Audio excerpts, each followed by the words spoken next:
Hello everybody, I'm Stacey Sloan. I'm Vice President of Fidelity National Title. I'm here with Edie Israel from Prudential California Realty. Hello Edie. Hi Stacey. And we are here today just to do a very brief vignette on short sales. You've probably clicked on that little QR code, and so we're going to bring you up to speed. Now Edie, I know from the title perspective of what we have to have in order to successfully close a short sale. We've got to have the HUD has got to be signed off by the lender or lenders. Yeah. We've got to have obviously that short sale demand letter, and we have to close that transaction before it expires. So I know all of that, but you're in an entirely different time zone, as it were, in what you have to do. Correct. And you've got to interface with that lender and negotiate and everything else.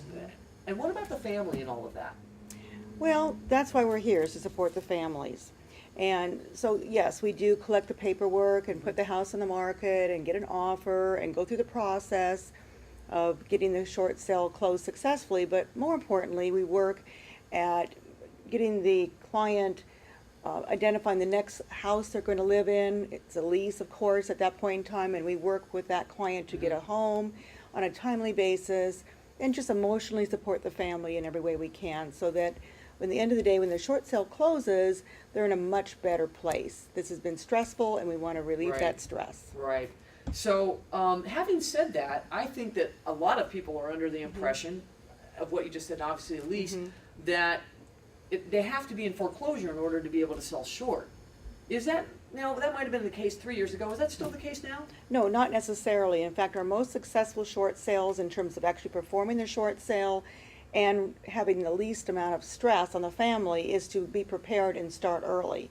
So if a family has a job loss, or if there's a divorce or some other unanticipated situation like a move or job change, where the house is going to be a short sale, to meet with the agent and get prepared, get the documentation, and get the bank approval in advance is a much better strategy. Excellent. And so, in fact, if they had some other type of mitigating factor, such as they got reemployed and they used their savings to stay current on their payments, and they're now commuting 60, 80 miles, or if they had a medical mishap or something like that, and they weren't behind on their payments, can they sell short? Yes, they can. The bank does consider that a hardship.